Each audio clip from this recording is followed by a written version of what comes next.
Welcome all. Once again, I'm the creator of Advanced Planning Analytics. My name is Cesar Ramos. Thank you for watching my videos. Today, I'm going to post a second video. Previously, I submitted a video on creating an Excel Gantt using charts. And it's possible that you could have watched the video and considered it to be very basic. So today I'm going to show you an advanced Gantt chart in Excel using conditional formatting. Now there is other versions, I believe, online. If you do some searches, you'll be able to find some conditional formatting sources to create Gantts. But this will be my version. I've worked on it for years and I've changed it through and through. So this is what works for me, and so I'll just continue using my format. So again, as an example, professionals, managers, project controls teams may not have access to scheduling software. However, there may be a need to create an executive level 1 or a level 2 or even a level 3 schedule, but not so much to calculate critical path. Obviously, the spreadsheet represents a Gantt only. So once again, as an example, I'll use my general template of an engineering schedule, and as you can see, I've added some columns here that I'm going to copy and paste into the spreadsheet. So if you notice, I have activity type, that's important, ID, activity name, original duration, remaining duration, start, finish date, activity status, again important, total float, budgeted, labor units, and activity count.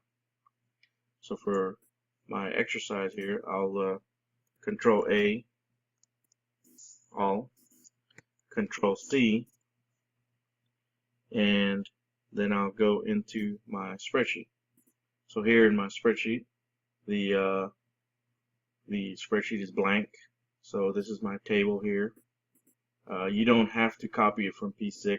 You can just type it in if you wanted to create a file. So just keep that in mind. Then to your right here, you'll see a timeline, and the timeline, according to my schedule here, the template, it was from 2008, so I'm going to stick to that. And my start date was January 2008 plus 7 days, so every week cutoff, right? Clear. So it takes you all the way to 2010, and I have rows hidden here that extends it a little bit past through December of roughly 3 years. You can always hide the rows, and that'll be fine. You adjust it as you need it. Below the Gantt, what I use is a resource graph, and I'll zoom out a little bit, which is blank at this time, and I emulate the spreadsheet to act like a resource loaded schedule, if you will, a Gantt. So if I take my data and paste it in, it's just going to come across exactly as it came across from the schedule. And you see it's highlighted in yellow lettering.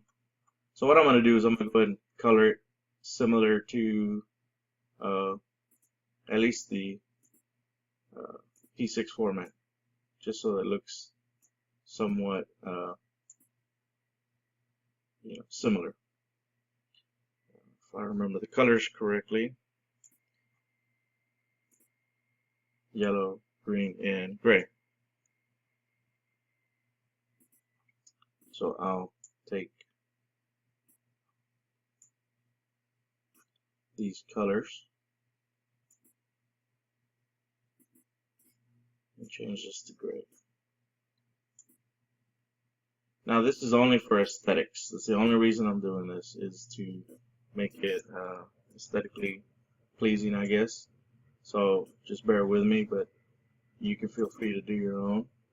So I know that these are the disciplines here, so forth and so on, electrical instrumentation and procurement. So now that my dates are in there, I have to do a little bit of work to get it to work. So you'll notice two groupings that expand. This expansion is for additional filtering, because I'll show you when I'm done how I use these filters. For now, I'll collapse them. And over here, this is important because this tells the file how to behave with the data for your Gantt. If you notice, under weeks, this is a very general formula that's just taking the network days between the start and the finish date and dividing it by 5 to account for a week. You can change this data and your calendar to days, to hours, however you want to break it down. Just be aware that you have to change the format here, and you also have to divide it by your time period here if you're going to adjust these formulas.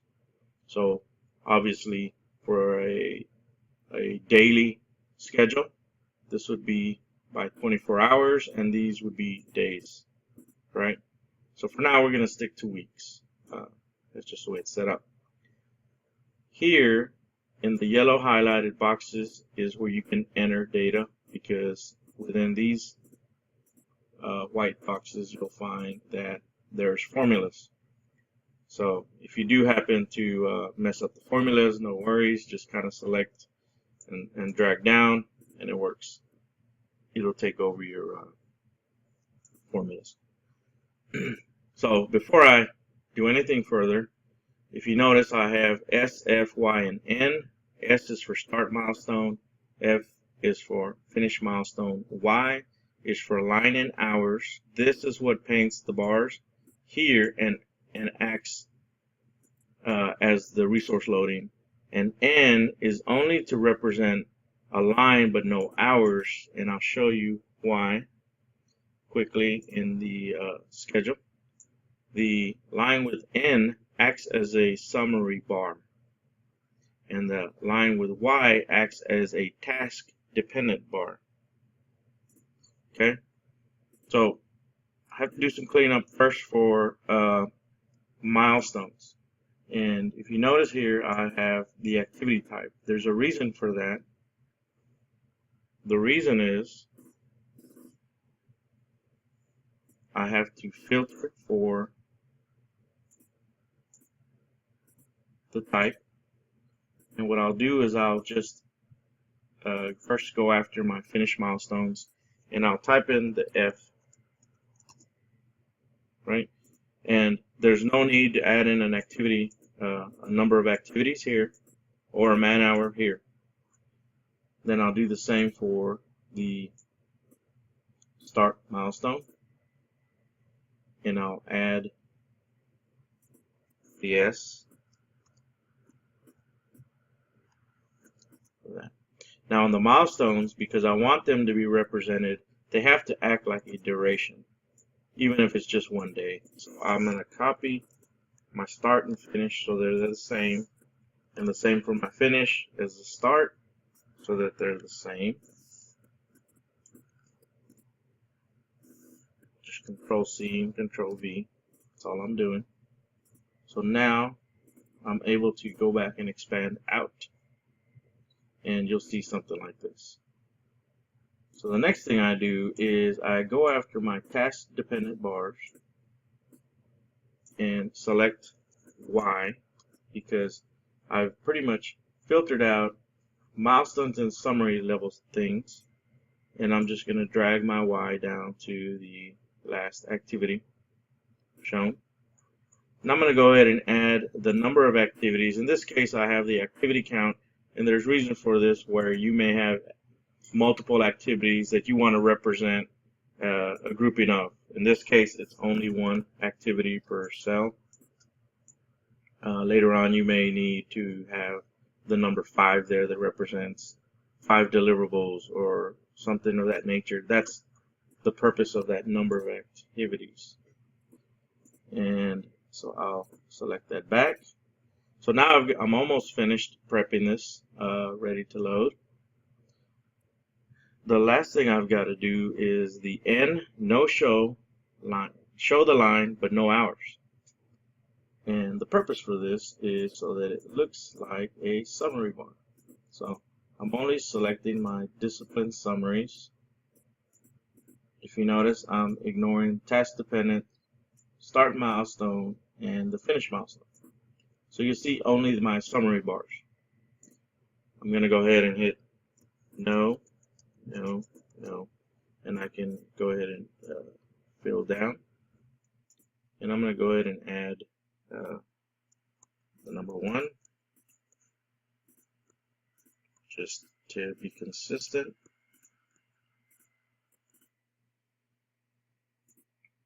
Now select all. Now everything's pretty much selected. Okay. So far, the bars show up that are the summary bars, you see. If I collapse this, you'll see a little better. And then I'll zoom up a little bit. I'll go ahead and freeze the panes so you can have a better view. And then as you scroll across, you'll see that the dates for summaries are acting as summary bars.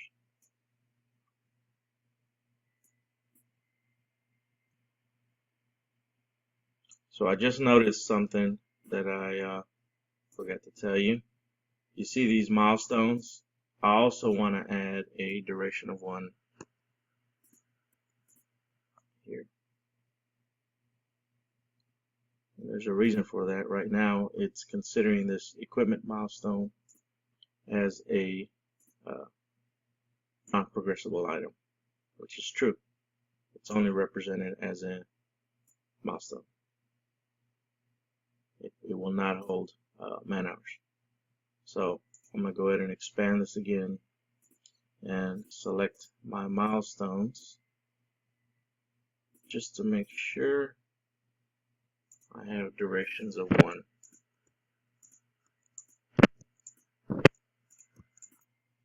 Okay.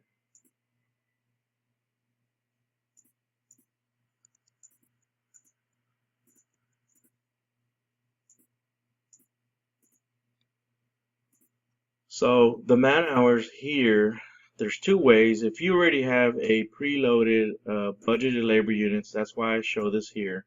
You can take these values and paste them into your total man hours here.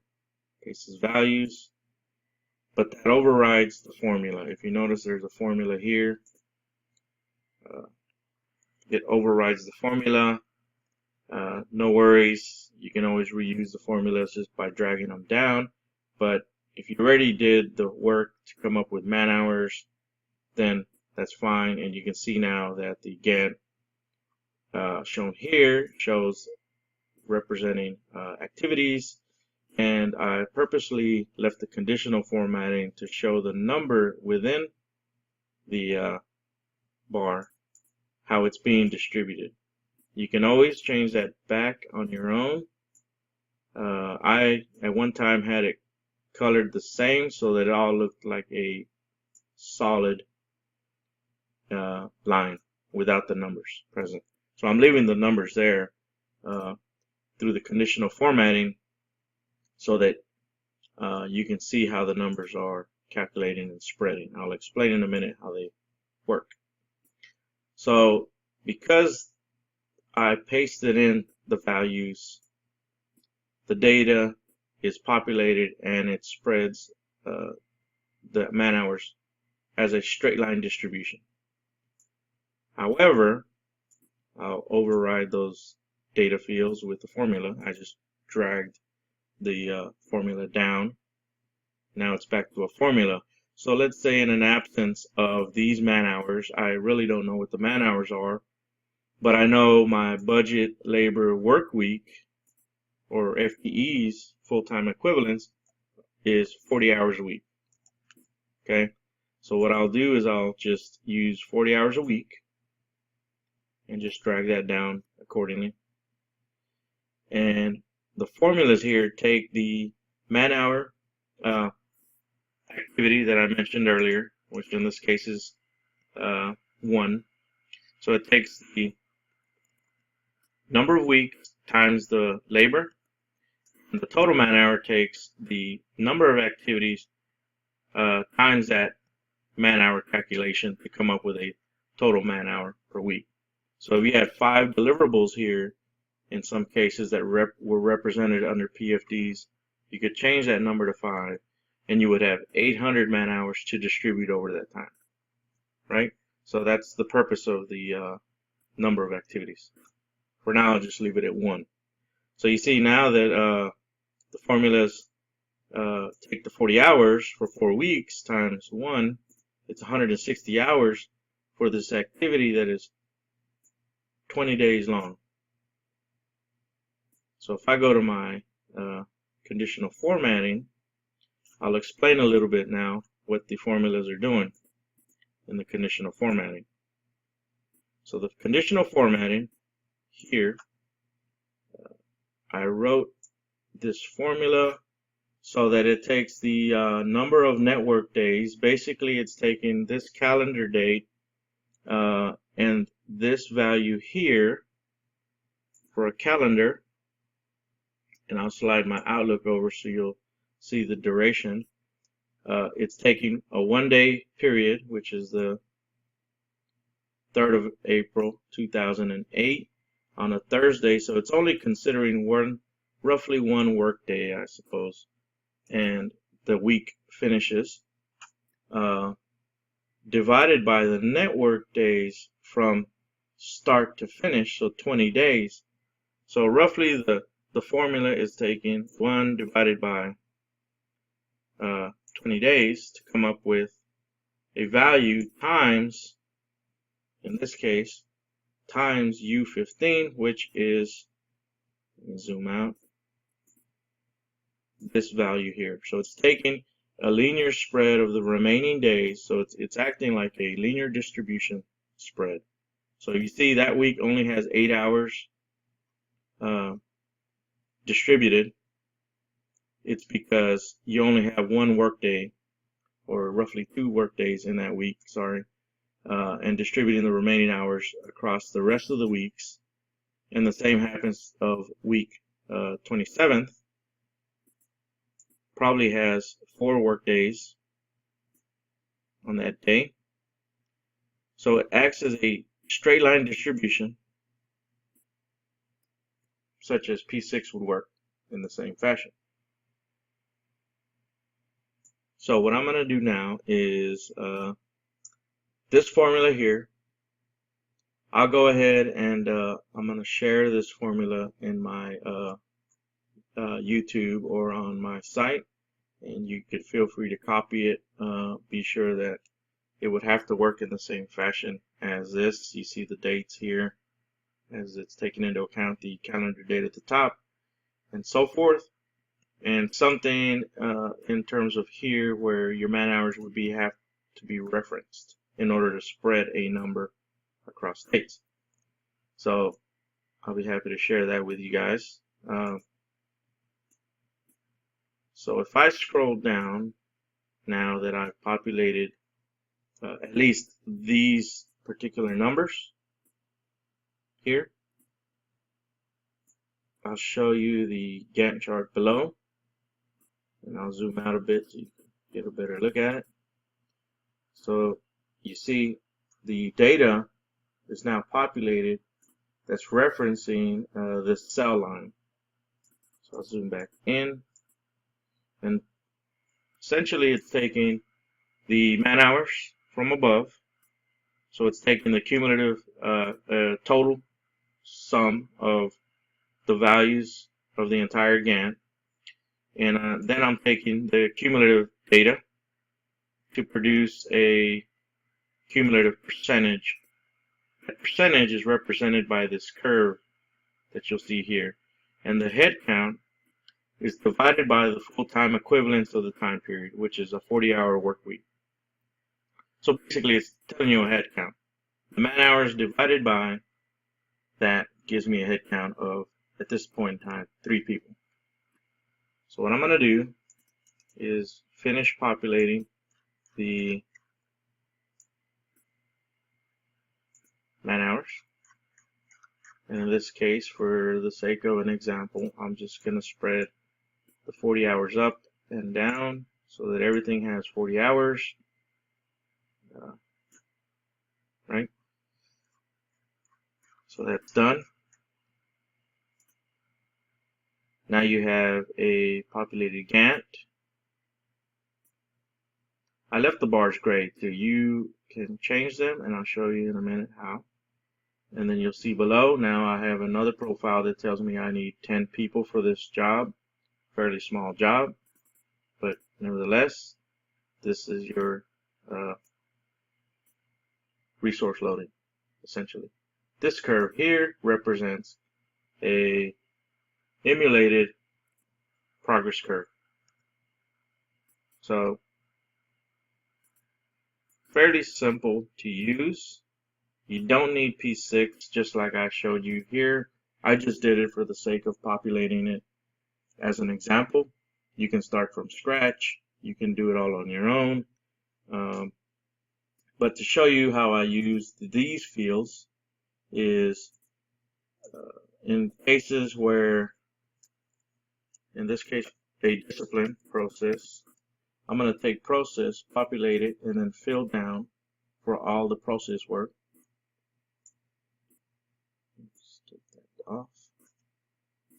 And then I'll enter mechanical. And the reason I like these fields is so that if you see the chart below, and I'll zoom out a bit again, the chart below shows a full distribution of all disciplines. Well, what if I wanted to only see what mechanical represented? I can filter for only the mechanical work, and now it tells me only the mechanical distribution very quickly. So it's a real neat feature. You know, you can always dress up the charts. Again, I'll select process and filter for that. So you see this is the process Gantt. It's almost like a layout would behave in P6 if you filtered out only for a discipline or a selection of criteria. And these subtotals, the way it works is the subtotals I have below here. If you ever worked with charts, you know that if you have subtotal and anything you collapse or hide will not show up in the charts. It's essentially it. So it's a trick. It's an Excel trick, but it works pretty neat. I like it. I use it, and I would recommend you use it. So last thing before I close out, I'm going to show you the conditional formatting. So in these fields, if you wanted to change conditional formatting, you would go to Manage the Rules, and you'll see that cell value of X. Well, that cell value of X is what I'm finding in my formula. If it does not have a value that says Y, which was my quote-unquote task-dependent activity, it would, everything else would recognize as, for example, here, if it has N, then the formula says apply an X. So S, apply an X, or F, apply an X. And the X is for the conditional formatting. The first one, which is a task dependent, is the only one that has a formula to create a number, and it was strictly to control the conditional formatting. So when you manage the rules, you'll see here, I grayed out anything in cells that contain X. And here's where you can change your font and or your border, or in this case, the fill color. See here, I have selected that dark gray. You can change it to green, you can change it to black. And okay, here is where I grade out my bar, and my font is a slightly different gray. If I bump it down one more shade, the lettering is now pretty much invisible, I guess you could say. See, if you noticed on the chart, now the numbers are not even visible. So it's your choice how you want to do that. I'll go ahead and undo that for now. But this is a kind of advanced formula method, but it's not that hard to use or to figure out. One more feature, I have a checker at the end, and this verify is just basically telling me if certain values in these fields here have values or not. So basically where I put F and all that here, if I blank it out, it doesn't do anything other than you see the verify goes away because it's not supposed to have a number. That's all that is. So if you see that, that's usually why. If I populate that back, you'll see I'll get an error message again, just telling you guys to look at stuff. That's all it's saying. This doesn't show up, by the way, on the print preview when you try and print it. So to close it out, I've also added a header. You could type in your header up here, header, and up here. And I also added a kind of a legend, if you will. Oh, by the way, I'll tell you in a second about this. So you can add a legend like you would in P6, the project name, layout name, a revision box, date, revision comment, checked and approved, so that when you use a print preview or print it, it kind of looks as if it's kind of like P6. That's the intent, a schedule. So you see, that's all that's for. You can remove it, your choice. Now, one last piece that is important. If you have to add more formulas or more lines, if you will, so if you notice I have a lot of extra lines, that you can delete or hide these, and say your schedule is larger, you can copy and paste any of these lines that have the formulas. But it's recommended that you paste them in front of this green highlighter.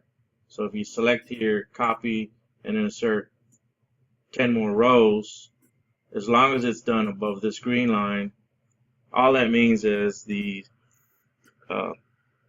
summary subtotals will be captured, right? If anybody knows Excel, if you paste it below, these formulas will now not be captured. So just be aware that if you add new lines, add them above this line here, and copy and paste the formulas, and all the formulas will work, no problem.